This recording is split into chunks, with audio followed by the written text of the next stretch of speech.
Hello, everybody. I'm Santiago Leon. Welcome to the live show, live interview, Liberty Student News, Kevin Roose, the guy who wrote The Unlikely Disciple. This book right here. Huge seller. I'm not sure if it's a New York Times bestseller yet, but we got Kevin on the line. How you doing, Kevin? I'm doing good. How are you? Pretty good, man. I am pretty pumped. I read this book for the past weekend. And I tell you the truth, man, I felt like I was in Liberty again.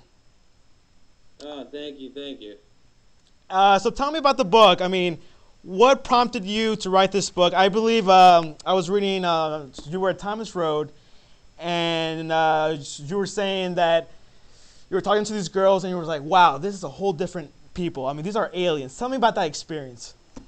Right. Well, I didn't say they were aliens, but I was at Thomas Road, and I met a group of Liberty students. I was there with a journalist I was working for at the time. He was down in Lynchburg to work on a chapter in his book, and so I was just hanging around the lobby of Thomas Road waiting for him, and I struck up a conversation with these Liberty students, and it became very quickly clear that we didn't have much to talk about. It wasn't that they weren't nice; they were very nice, and they were eager to tell me, about Liberty and the rules and the debate team and the sports teams, and it was all very exciting. But I just had no idea who these people were, or what they believed, or what it was like to be them. So it was sort of like we were communicating, across this vast culture gap. And so, because I had no experience with the evangelical culture, I grew up in sort of the ultimate secular liberal home. My parents worked for Ralph Nader, and I never went to church growing up. I mean, this was sort of the ultimate, sort of the anti-liberty existence. And then I went to Brown, which is, one of the most liberal colleges in the nation. And so, this was totally foreign to me. But I decided that I wanted to figure out more about liberty, about conservative Christian culture, and see what I could pick up, and see if I could learn,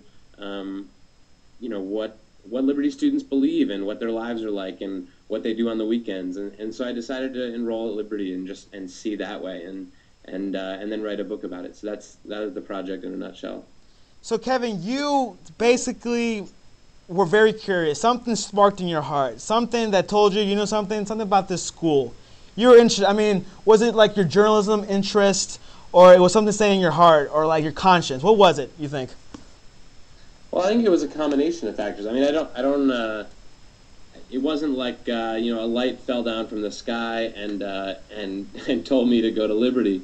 But I did think it was something I couldn't get off my mind. I went back to school that fall at Brown, and I knew, I needed to learn more about Liberty, and I needed to sort of figure out what was going on there. So I think it was a combination of journalistic interest, knowing that it would make that this was a place that not many people knew about, and that the people who did know about it generally had misconceptions about it.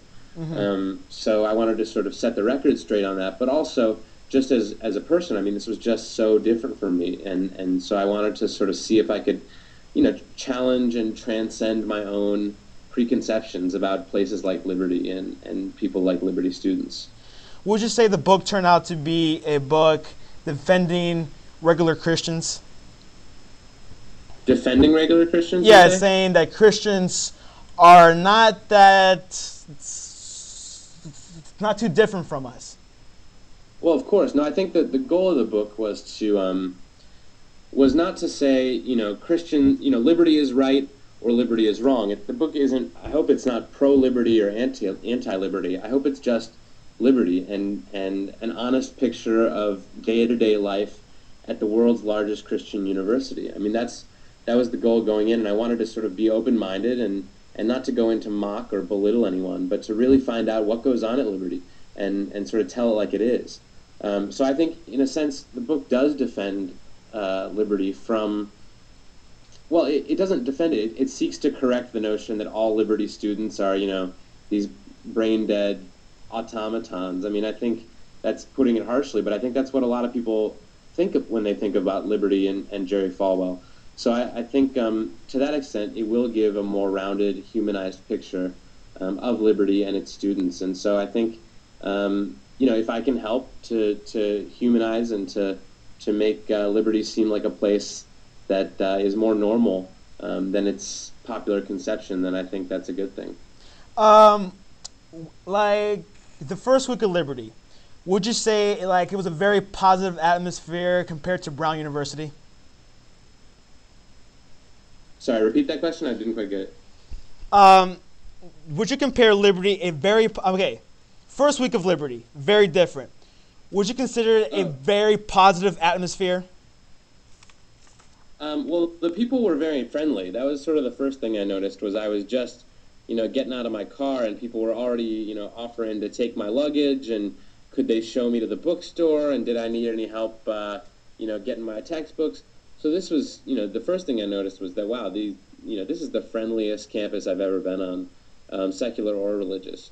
And of course, it was a huge culture shock for me too. I had never been in a Christian atmosphere. I had never had to deal with strict social rules. This was not something that I was used to. So I had to sort of retrain myself. And actually, at one point, I had to buy a book about how to stop cursing.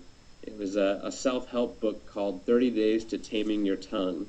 And so I had to spend sort of my first week at Liberty reading this thing and figuring out how I was going to, tame my tongue, because I don't curse like a sailor, but I do, I'm a secular student, and, I curse in the same way that most secular students do. So that was something I had to reform, and it was challenging, but it was also, I think, a good thing. Now, was your purpose to come to Liberty to write a book, or like the whole book idea came after? No, I knew I was going to write about liberty when I came. I didn't know exactly what I was going to say. I didn't want to write the story before I got there, if that makes sense. Yeah. I think that's a sort of a basic journalistic tenet, is that you don't go into a story, looking for something specific. You have to be open to change. So I think the book I planned to write is very different from the one that I actually ended up writing, because I learned that Liberty was a surprising place, and not at all what I expected. Awesome. I want to remind the audience at 10:15 and on, we'll be answering your questions. Just write it in your chat and everything, and just ask Kevin anything you want.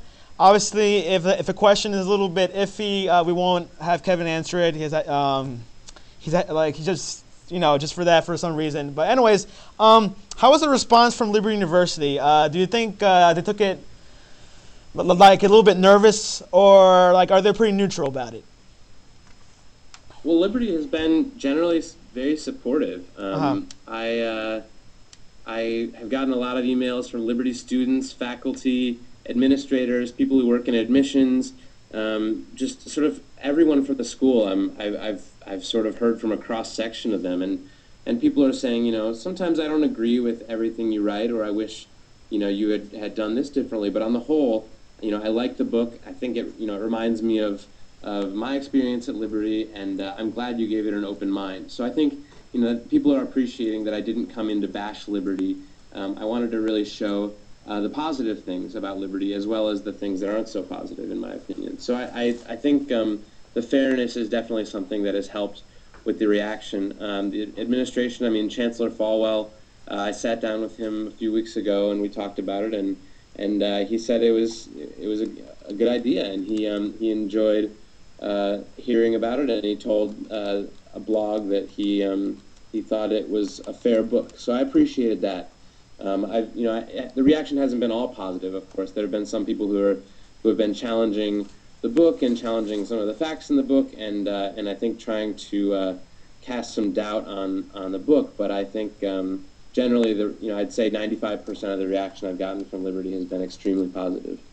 Now, your experience at Liberty, tell me one thing. Was there any religious experience? You had a spiritual encounter with God while you were there for a semester? Was there anything like that?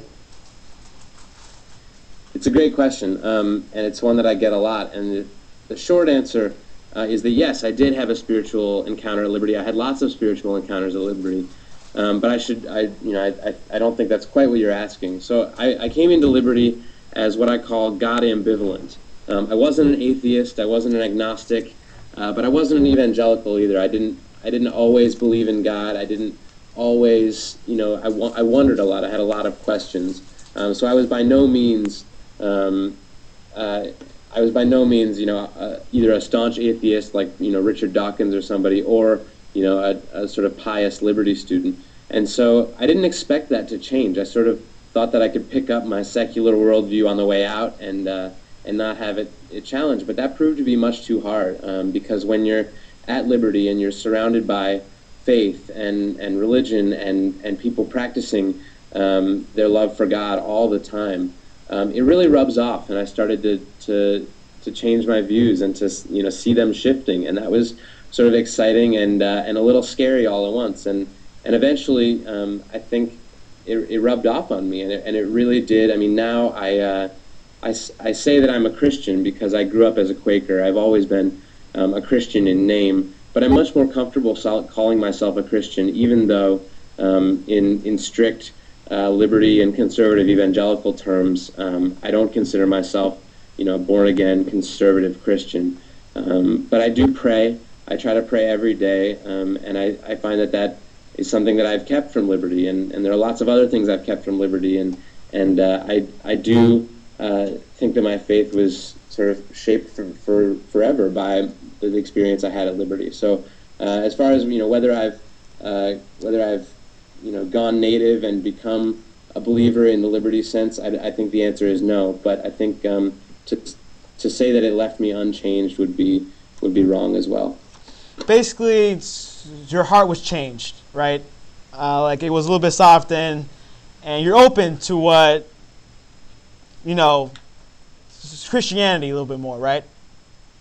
Oh, I mean, I'm much less. Well, I think when I went into liberty, I was almost scared of religion, because I focused on sort of the negative things that are done in religion's name and in Christianity's name, and it was just sort of scary to me. And now I have hundreds of friends who are all fervent, believing, Jesus-loving Christians, and that's not something that scares me anymore. And it's something that I enjoy being around, and I'd say I'm much more open to it. So I don't think my worldview is locked into place. I don't think anyone my age who says that they know exactly what they believe and what they're always going to believe is telling the truth. But I think I'm okay with that uncertainty. Awesome. Okay, guys, I want to remind you the questions are open. 10:15. Write your question in the chat room, and Kevin Roose will do his best to answer it. He's told me he could do it, and there will not be no. Anyways, so Kevin, tell me, after I believe I was reading your book. After a year, you came back to Liberty, and you told everybody, "Look, I came here not as what you think. I came here as a journalist." Can you tell me your experience with that, and were your friends mad at you?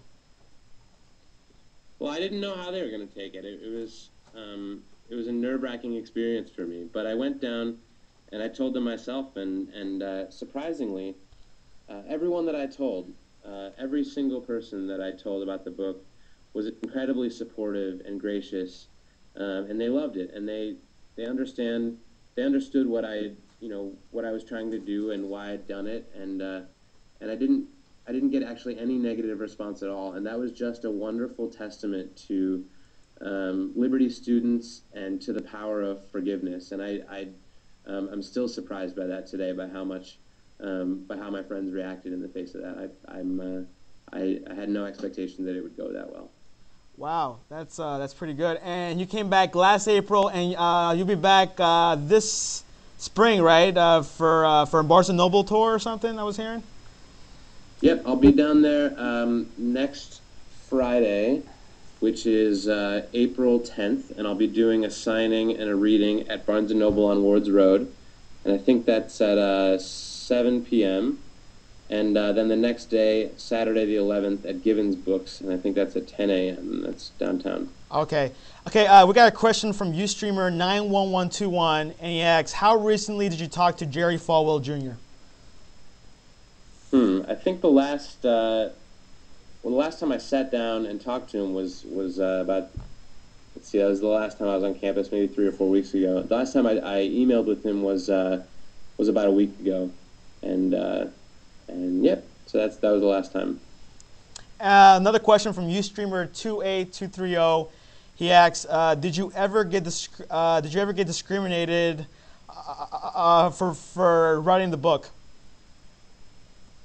Did I ever get discriminated against? Yeah. Yes. No. I mean, I think the reviews have been positive. I've gotten a lot of positive feedback, and not everything has been positive, but I think people at least are understanding that my motive was not malicious, and I didn't intend to hurt anyone. I wanted to sort of just build bridges instead of tear them down. So I think people have appreciated that. Another question. Did Jerry Falwell Jr. read the book or no? I'm not sure. He said he read part of it, and Okay. that Becky, his wife, had read the whole thing. Oh, that's what. So Okay. I think she told him what he needed, she thought he needed to know. So that's the last I heard. But he might have read the whole thing since then. Okay. What negative feedback have you gotten from writing this book? What negative feedback? Yes, sir. I honestly, I can count it on like a couple fingers. Just people sort of randomly, saying, this was a bad thing to do. But honestly, I'd say probably 95 or 98% of it has been positive, and I'm thankful for that. Ustreamer 8406 asking, are you still dating Anna or are you still talking to her? I'm not still dating Anna, but it's a good question. And are you still like in communication or anything? Nothing, just broke it off, or? I talked to her actually about a week ago, so she's read the book and we've corresponded about that. Okay. Ustreamer 9121 said in Daily Beast that he did not read the book. And that Jerry Falwell didn't read the book? Did not read the book. But I imagine right now he probably read some snippets, I imagine. I would assume so. I would hope he has. Yeah. Ustreamer 8406 says, if you like LU so much, why do you go back to Brown? It's a great question. I think otherwise, if I'd stayed, even if I decided to stay for another semester, I think my parents would have come down and hauled me off by themselves, because my agreement with them for them to let me do this was that I would go back to Brown at the end of the semester and finish out my degree there. And also I have great friends at Brown, and I missed them while I was down at Liberty. I wanted to sort of get back to my old life. Ustreamer 28230 asks, if there were anything you could change, what would you change? About the book? No. I think, let's see, if there were anything I could change about the book, what would I change? Yeah. I think the only thing I was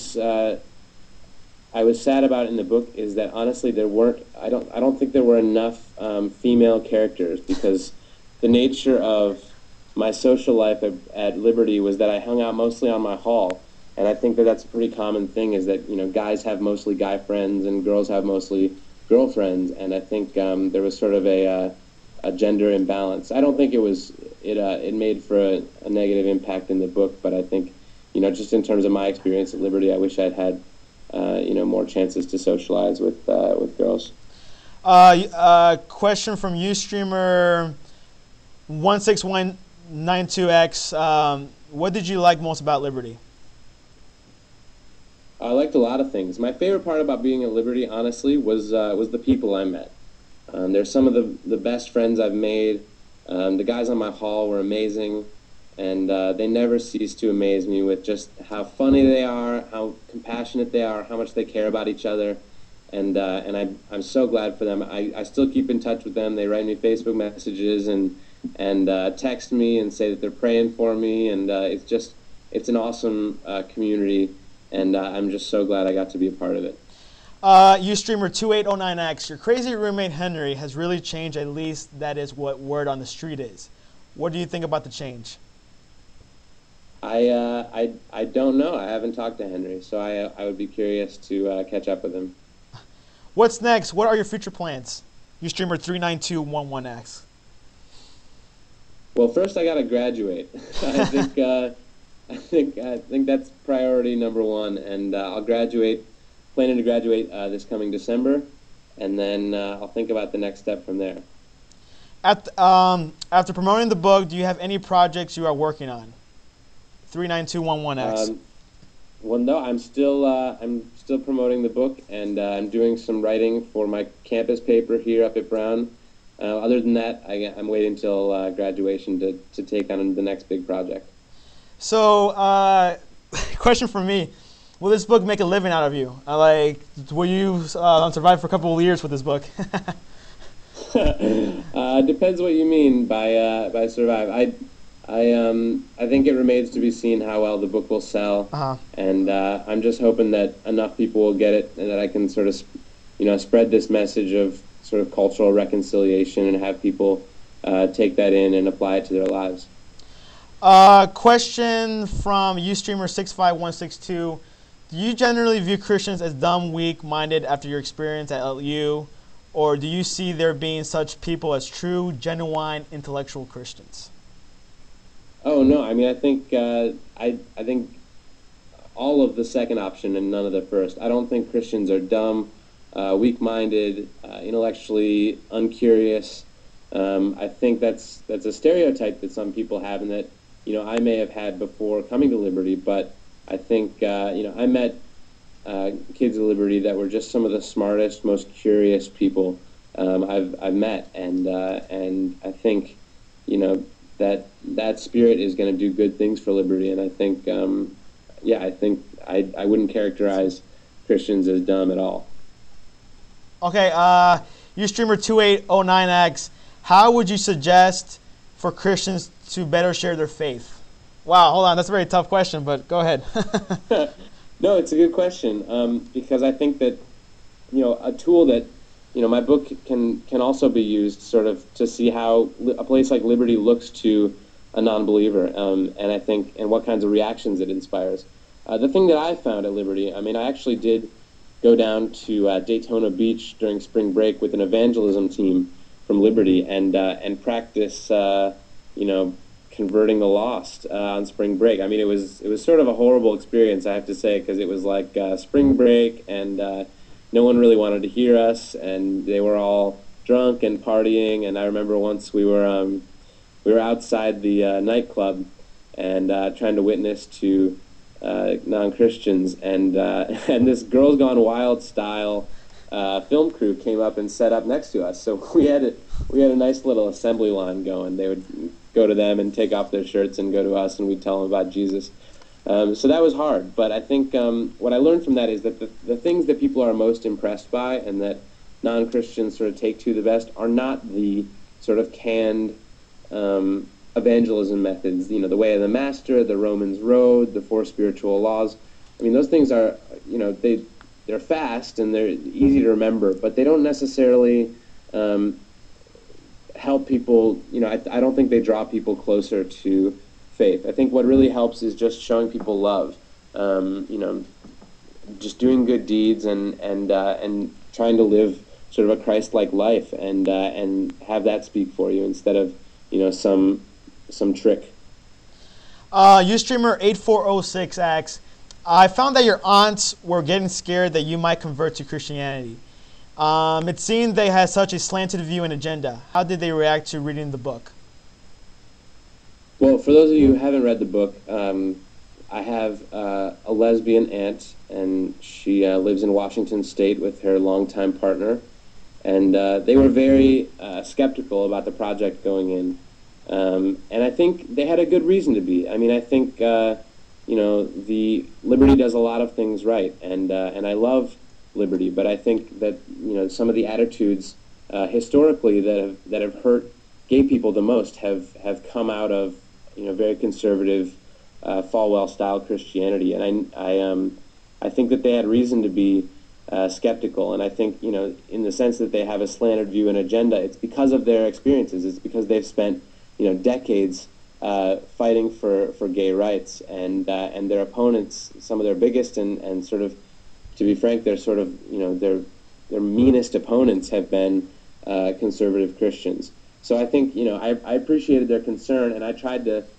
sort of tell them that liberty wasn't a crazy place. That yes, most people at Liberty believe that homosexuality is a sin, but it's not like they're training people to go out and hurt homosexuals. So I think after reading the book, they see it more nuanced. They see it as a place that they can relate to a little bit more. And I think that was the goal, is to sort of bring disparate groups of people together and show them what a place like Liberty is really like. Do you think that there is a lot of like a whole lot of fake Christians out there? A whole lot of fake Christians. Yeah. No, wait. Yeah. 39211. A whole lot of. Does he think a lot of? Yeah. Go ahead. Sorry. I think that sometimes what Christians say they believe and the way they act are very different. That's no surprise. I think that we could all everyone could do a little better in the social justice and the morality department, and I think that's always worth talking about. I don't think all Christians are hypocrites or anything. I think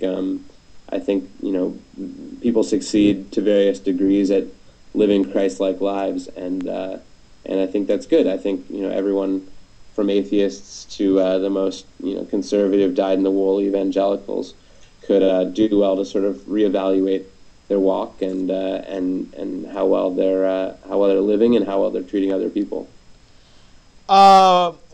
Rob Bell said he read your book. How did you get him to actually read it?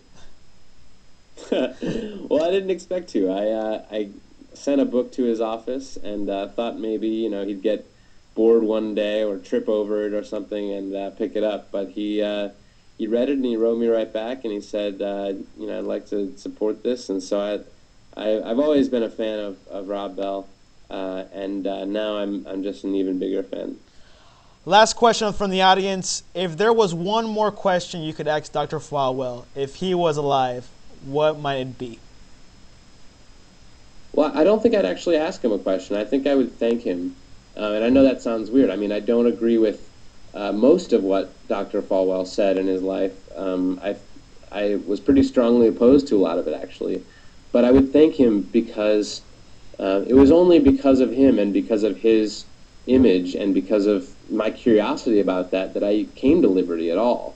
And so indirectly, if it weren't for him, I wouldn't have met the people that I met at Liberty. I wouldn't have had this amazing semester, and I wouldn't have been able to share this book with people. So I think in a sense, I owe him for that, and so I'd be curious to see what he thinks of it. Kevin Roose, that's probably the best answer to end tonight's show. Thank you for having me. Kevin Roose, thank you very much. Any final words, by the way? Well, I think everyone should come out to Barnes & Noble next Friday, and I'll be doing a more sort of comprehensive presentation and taking a whole bunch more questions, and I'd love to just shake some hands and get to know some Liberty students and all the listeners tonight. So come on out and introduce yourself. How can people contact you? Through Twitter, email? Tell me. Sure. I have a website, kevinroose.com. My email address is on there, and a link to my Twitter page, and I got a blog. So there are numerous ways to reach me. And your Twitter is twitter.com/Kevin Roose, right?